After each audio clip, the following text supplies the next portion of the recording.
Esse é o vídeo explicando o código-fonte da APS das colisões das bolinhas. Bom, eu vou começar explicando o que tem dentro da main e à medida que eu vou passando eu vou voltar e explicar cada função. Bom, primeiramente, antes de gerar a janela, nós pegamos as entradas que seriam a altura da janela, a largura da janela e a quantidade de bolinhas, que varia entre 2 e 4. Beleza, depois de capturar as entradas, nós já podemos então gerar, gerar a janela, passando a largura e a altura capturados na entrada. Bom, depois disso, eu crio uma textura para colocar a imagem da bolinha vermelha em cima do retângulo que representa a bolinha, para ele ficar com uma cara de bola. Né?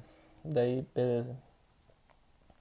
Bom, feito isso, eu crio uma variável booleana e deixo ela em true, que ela vai ser responsável por manter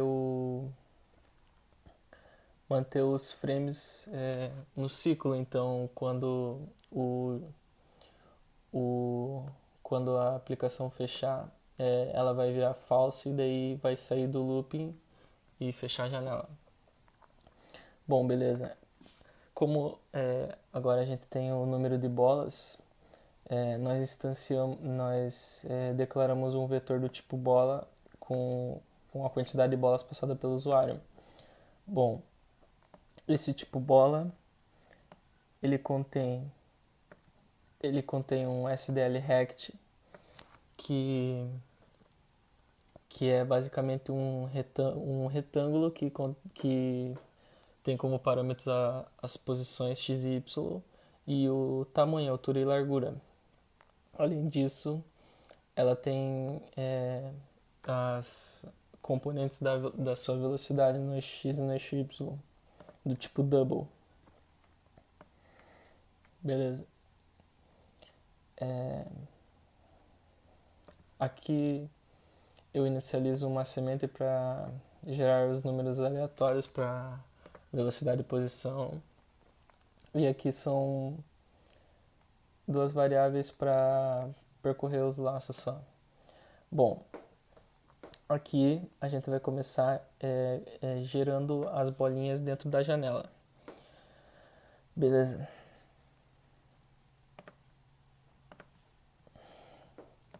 Bom, como todas as bolas têm o mesmo tamanho e esse tamanho está fixado em 50 pixels de diâmetro, então eu defini uma macro chamada diâmetro que vale 50. Então a gente coloca 50 de altura e 50 de largura nesse retângulo que está representando a bola. Bom, para as posições o que eu fiz? Eu gero posições aleatórias para as bolas, porém essas posições estão limitadas por quadrantes, ou seja, cada bola, como no máximo é 4, vai ocupar um quadrante da janela. Então eu limito a geração de cada bola para um desses quadrantes. Assim cada uma vai ter o seu quadrante e não vai ter a chance de gerar uma bola em cima da outra. Bom, aqui eu gero as velocidades da bola. Bom, elas são do tipo double, né? E elas aqui eu limitei elas para gerar entre menos 5 e 5. Então aqui elas geram de 0 a 10, mas eu subtraio 5 para pegar também velocidades negativas. Bom, agora vamos entrar no looping no no looping da renderização aqui da movimentação das bolinhas. Bom, antes de tudo a gente tem aqui a detecção dos eventos, no caso aqui são dois, né? Caso seja apertado o X da janela, a variável booleana vai se tornar falsa, então vai fechar a janela. Aqui é um outro caso para captura de tecla, então se o usuário apertar a tecla Q, também vai transformar a variável booleana em falsa e vai sair da aplicação. Bom, feito isso, nós temos agora as atualizações das posições das bolinhas. Bom, então aqui eu tenho um for que percorre cada uma das bolinhas e a primeira coisa que a gente faz é atualizar a posição das bolinhas. Então eu passo o vetor das bolinhas e o índice de qual bolinha está sendo verificada. Bom, essa função atualiza a posição, que está aqui, atualiza a posição, ela nada mais faz do que soma a posição a posição XY da bolinha a sua respectiva velocidade, XY também. Bom, como as velocidades das bolinhas é do tipo double, mas para poder renderizar ela só pode ser do tipo inteiro, porque são os pixels, né? Os pixels sempre inteiros. A gente tem que fazer um cast para int. Porém, esse cast para int sempre arredonda um número para baixo. Então eu fiz aqui uma verificaçãozinha só para se a parte decimal da velocidade for maior que meio, eu arredondo para baixo, eu arredondo daí no caso para cima o valor absoluto da velocidade, fazendo com que a velocidade representada na hora da renderização seja mais parecido com a real velocidade que mais parecido com o valor real da velocidade que foi gerado aleatoriamente. Bom, depois de atualizar a posição,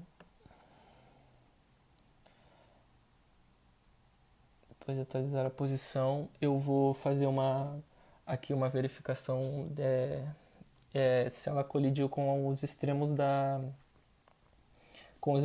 janela. Então eu chamo a função colisão parede, que passa o vetor das bolinhas, o índice da bolinha e a altura e largura da janela.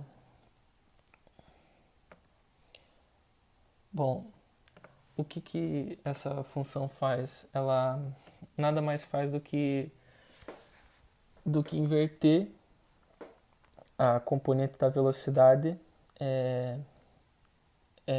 inverteu a componente da velocidade em determinado eixo quando ela encosta em um dos extremos da janela. Então, por exemplo, aqui quando a posição em X da bolinha for menor ou igual a zero, quer dizer que ela encostou no lado esquerdo da janela. Então a gente inverte a velocidade.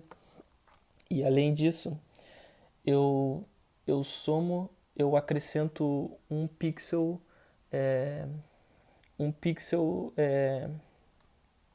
no sentido contrário da borda da janela, com o intuito de descolar a bolinha da janela, não deixá-la totalmente colada, para não dar aquele problema da bolinha ficar presa na janela, ficar presa na borda da janela e daí ela não sai mais da borda da janela. Então eu dou uma separadinha nela com uma unidade de pixel para ela não ficar totalmente grudada à parede.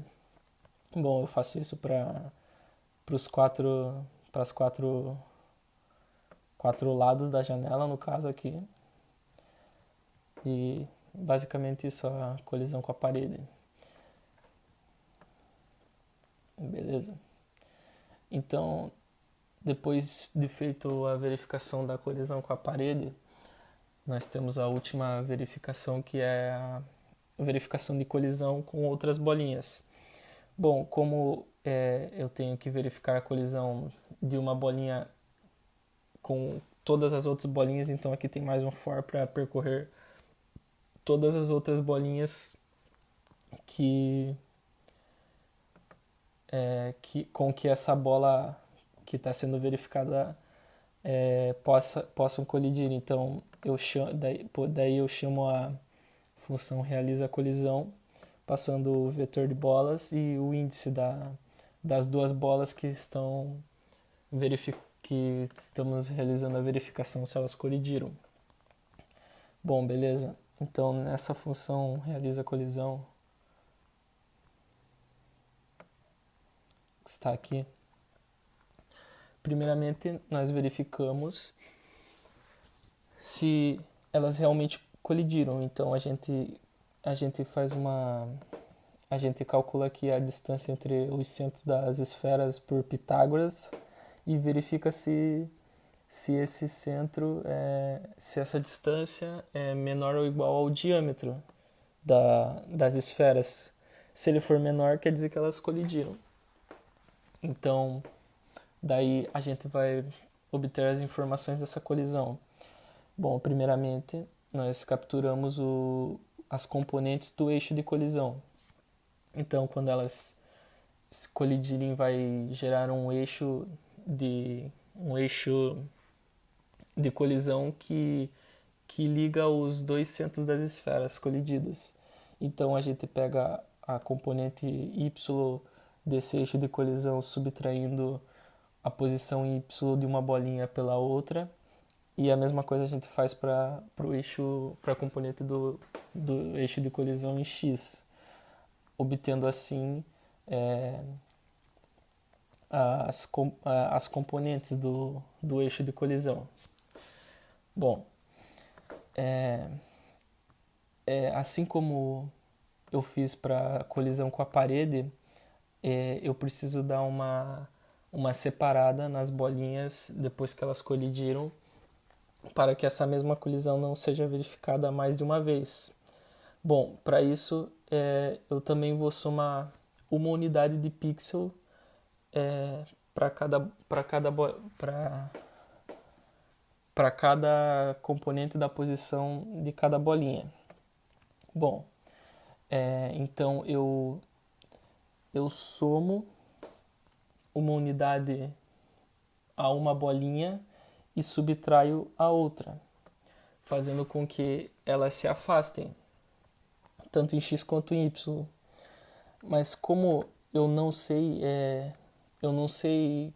qual das duas bolinhas, eu não sei com qual bolinha eu estou trabalhando, eu preciso dos sinais do eixo de colisão, das componentes do eixo de colisão.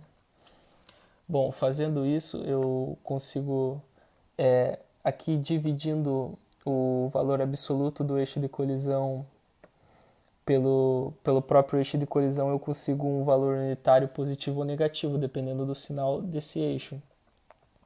E eu somo esse valor unitário a uma das bolinhas, a uma das posições das bolinhas, e subtraio da outra, tanto para a posição em x quanto para a posição y, fazendo com que elas se separem. Bom, depois de fazer elas se separarem e garantir que essa mesma colisão não seja verificada novamente, nem que as bolinhas fiquem grudadas uma na outra, a gente vai para a parte das velocidades de cada bolinha. Bom, em uma colisão elástica entre duas esferas, nós sabemos que as velocidades no eixo de colisão vão ser trocadas de uma bolinha para outra. Ou seja, uma bolinha passa a sua velocidade para a outra, enquanto essa passa a sua velocidade para essa outra. Então, como nós temos o eixo de colisão decomposto em x e y, nós projetamos a velocidade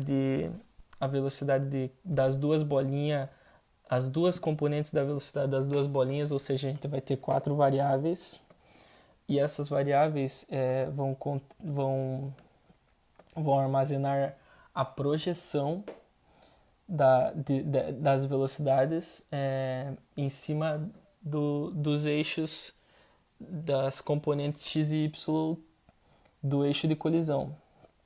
Ou seja, a gente faz uma projeção da velocidade em cima do eixo x e em cima do eixo y para cada uma das bolinhas.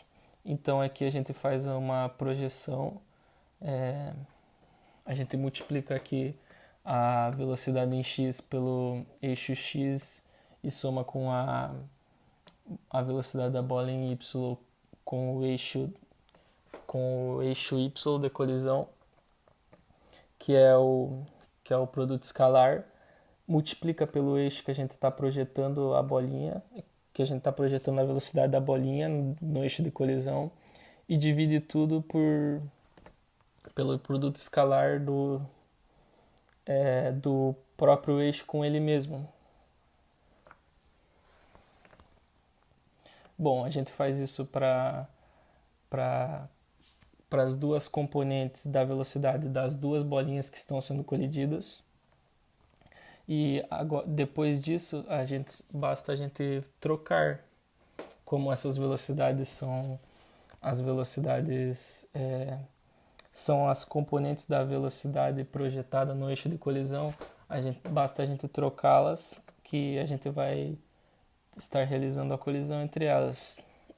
Então aqui a gente troca as velocidades do eixo x, ou seja, para a velocidade da primeira bola no eixo x, a gente acrescenta a projeção da bola 2, ou seja, a bola 2 passou a sua velocidade para a bola 1, mas consequentemente a bola 1 passou a sua velocidade para a bola 2, então a gente subtrai a própria velocidade projetada no eixo de colisão dessa bolinha.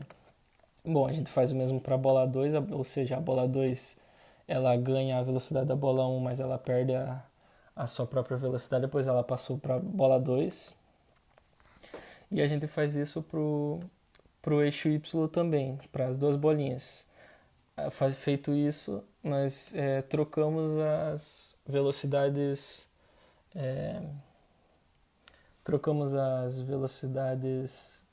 no eixo de colisão das bolinhas. Bom, feito isso,